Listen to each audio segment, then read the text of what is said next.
جب جب زمین پہ کسی انسان نے تکبر کیا، ظلم کیا، تو اللہ نے اسے نشان عبرت بنا دیا۔ حضرت موسیٰ علیہ السلام کے زمانے میں قوم کرتب بن مالک سے جو مصر کا بادشاہ بنا، جس کا نام ولید بن مذہب تھا، جس کو پوری دنیا فرعون کے نام سے یاد کرتی ہے، وہ انسانوں پر ظلم کرتا تھا اور جو لوگ غریب تھے ان کا حق کھاتا تھا اور ان سے سخت مزدوری کرواتا تھا، اور جو کمزور انسان اس کا غلام نہیں بنتا تھا اس کو قتل کر دیتا تھا۔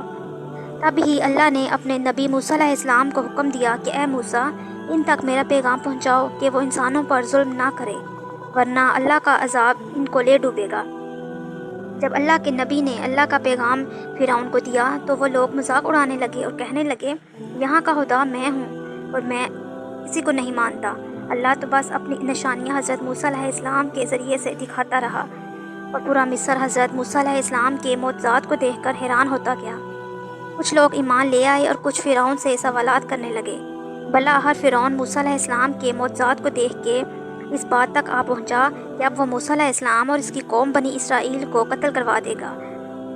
اللہ نے اپنے نبی حضرت موسیٰ علیہ السلام تک پیغام پہنچایا کہ اے موسیٰ، رات میں اپنی قوم کو لے کر اس شہر سے نکل جاؤ۔ حضرت موسیٰ علیہ السلام اپنی قوم بنی اسرائیل کو لے کر وہاں سے جانے لگے۔ اس بات کا علم جب فرعون کو ہوا تو وہ غضبناک ہو کے کہنے لگا، کچھ بھی ہو جائے، موسیٰ علیہ السلام اور اس کے ساتھیوں کو میں قتل کروا کے چھوڑوں گا، اور اپنے چاہو جلال کے ساتھ بنی اسرائیل کو ڈھونڈنے لگا۔ پھر آگے آگے اللہ کا نبی موسیٰ علیہ السلام اپنی قوم کے ساتھ اور پیچھے پیچھے فرعون کا لشکر ان کو مارنے کے لیے آتا رہا۔ بلاآخر بنی اسرائیل دریا تک پہنچے۔ فرعون کا لشکر ان کا پیچھا کرتے کرتے وہاں تک پہنچ گیا۔ جب بنی اسرائیل نے فرعون کے لشکر کو دیکھا تو حضرت موسیٰ علیہ السلام سے کہنے لگے، اے موسیٰ، تو نے ہمیں کہاں پھنسا دیا ہے؟ اب پیچھے فرعون کا لشکر ہمیں مارنا چاہتا ہے اور آگے یہ دریا ہے۔ اللہ کے نبی حضرت موسیٰ علیہ السلام فرمانے لگے، اے لوگو، گھبراؤ نہیں، اللہ ہمارے ساتھ ہے، یہ کبھی ہو ہی نہیں سکتا کہ فرعون اور اس کا لشکر ہمیں پکڑ سکے۔ سب کہنے لگے، اے موسیٰ، اب ہم آگے کیسے جائیں گے؟ اتنی دیر میں غیب سے آواز آئی، اے موسیٰ، اپنی عصا اس دریا میں ڈال دیں۔ جیسے ہی حضرت موسیٰ علیہ السلام نے اپنا عصا دریا میں مارا تو آدھا پانی اس طرف اور آدھا پانی اس طرف ہو گیا۔ اللہ نے بیچ میں سے راستے کو واضح کر دیا تو بنی اسرائیل کے قبائل کے لوگ یہ کہنے لگے، اے موسیٰ، ہماری آپس میں نہیں بنتی، اپنے خدا کو کہو کہ ہمارے لیے الگ الگ راستے بنائے۔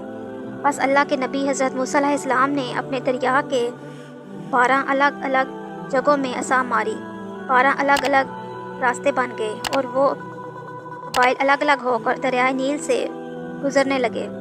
جیسے ہی یہ منظر فرعون اور اس کے لشکر نے دیکھا تو وہ بھی ان راستوں پر جانے کے لیے حضرت موسیٰ علیہ السلام اور اس قوم کے پیچھے آ گیا۔ جیسے ہی حضرت موسیٰ علیہ السلام اور ان کے ساتھی دریا کے اس پار پہنچ گئے تو دریا کے بیچوں بیچ فرعون اور اس کا جو لشکر موجود تھا، اللہ نے پانی کو پھر سے حکم دیا، اب ویسے ہو جا جیسے پہلے تھا۔ بس وہ پانی پھر سے مل گیا تو فرعون اور اس کا لشکر ڈوب کے مرنے لگا۔ یہ پورا منظر حضرت موسیٰ علیہ السلام اور اس کی قوم دیکھ رہے تھے اور اللہ کا شکر ادا کر رہے تھے۔ اور اتنی دیر میں فرعون چیخ چیخ کے یہ کہنے لگا کہ میں بھی موسیٰ اور ہارون کے اللہ کو تسلیم کرتا ہوں، میں بھی ایمان لاتا ہوں کہ موسیٰ کا اللہ بڑی قدرت والا ہے۔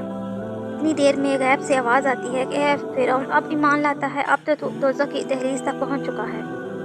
اے فرعون، اب ہم تیری لاش کو آنے والے لوگوں کے لیے نشان عبرت بنائیں گے، تاکہ ہر انسان یہ جان لے کہ زمین پہ تکبر انسان کو راس نہیں آتا۔